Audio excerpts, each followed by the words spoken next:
i khapani karinga a chu che thoveng ko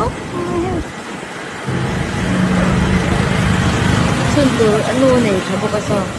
amunuam arar ka a taxi driver hian a huang emo ka te lo en chin ro fu airport ikal duen airport ikal duen ni chuan oh ani kan kalmero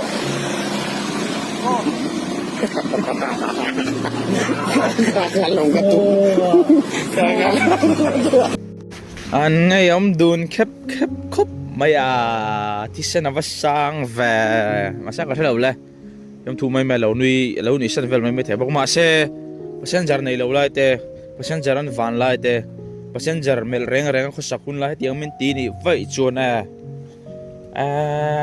ngồi cái xoay thế lâu cái xoay lâu rồi mày ngó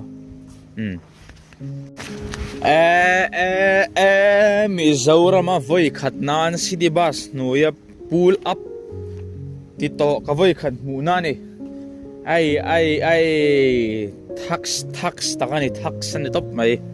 pui mi a lau lo reng enge ru yang o ka tia dei mai na pui khop mai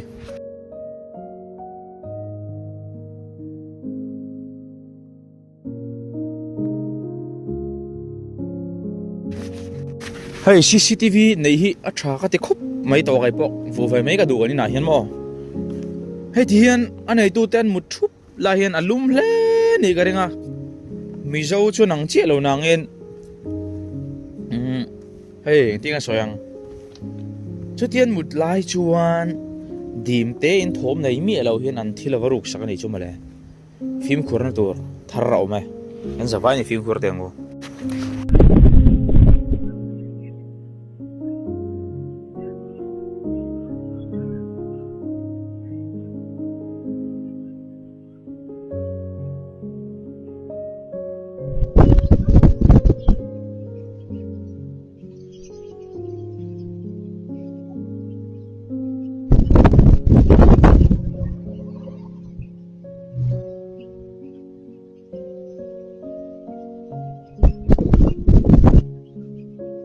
hey ui a se ni lo nia Duke bike dealin he pa hi a ko chunga ram hmoi lut ang vel te na che ni ome ram hmoi in ka ko chunga lut diu le ro min ti tiang zong velina chu te bulang nge na ni mai thei pui ko mai vai ho tak hi chu Sabar terap jam siapa? Kalau lebih, ini sebenarnya hampir diuk sah. Long barbie, diuk sah. Barbie deh, diuk sah. Long barbie, naik diuk sah. 40,000 sekarang pernah diuk sah. Lawan ni jangan diuk sah. Jadi kata. hey tlema serious deuh la kai chu na le hliam tak anom lem lawan van nei hle maya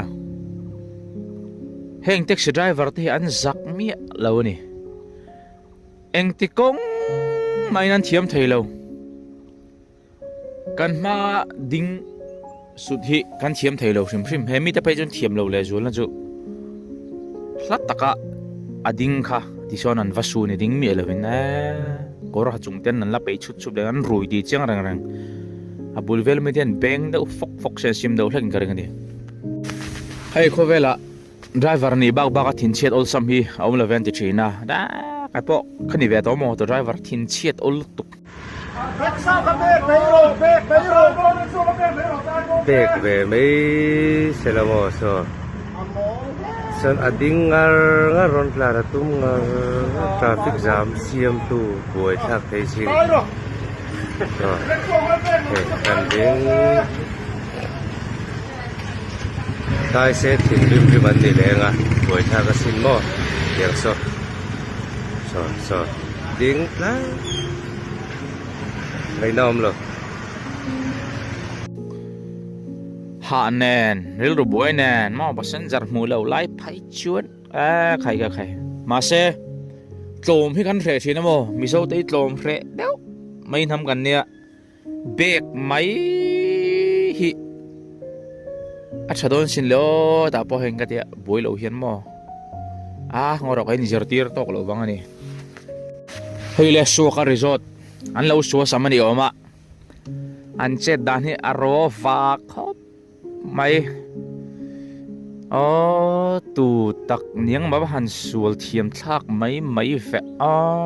kai in ni semo ka thin rim tur ji chu chiang de uzok in an mani video hi lo en chiang tau lamo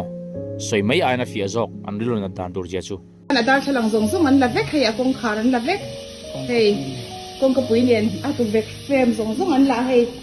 an chuke tu ver zong zong hey an la khoi ma ba khia lo ma hey hi an khoi le nge nge yang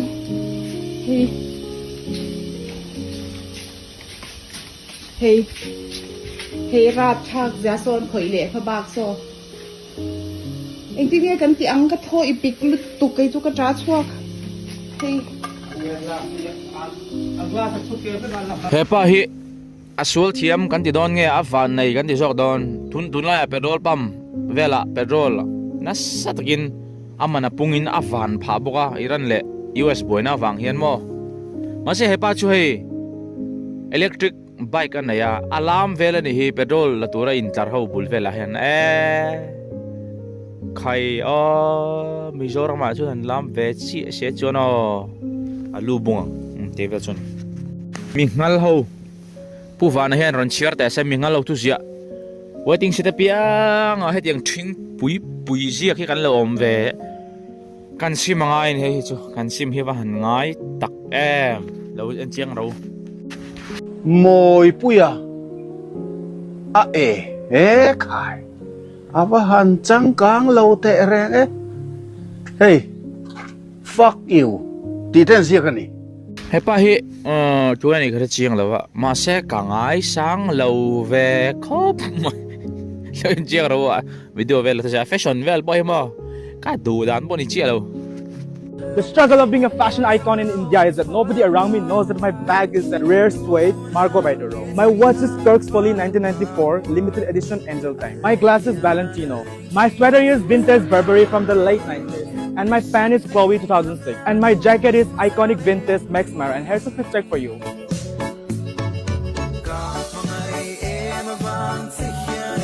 Hemi tahi anti lui ve khim rim ning ra cha a chuk zon a kal tin mu ve renga a chau zon han pan lui ngat ngata rei to mel ko me video hi nge millennium center hon tirvel ni wanga la shelo chau niang o ti ta ka ngai to ni hi fevicol modern right ani ge renga mam om to ngai khop mai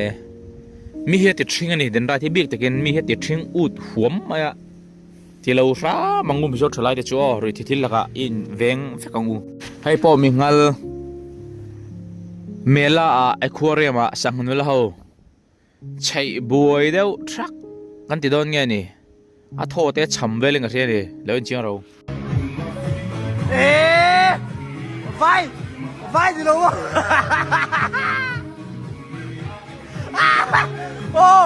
khi ôi thập phê ai thập phê trắng mà das về he nau pang han ngal dan em hio khai ma se ngal kan han tia thoveng kan han tia he tiang mi dang dai deu hi nun mang nuam hian ni fo maya ama khop mai thoven hi lo ngai nun mang nuam dur chan thoven ngai depression dam dur ban thoven thaw ngai chu ko soi du ni ole thlir du te ang po ni sela tur rum ta chon du tok re phang muna milo tila tronga puing ka bai sei ton rum tan chuan mang thare ve phutule i milo tha kan tum don ya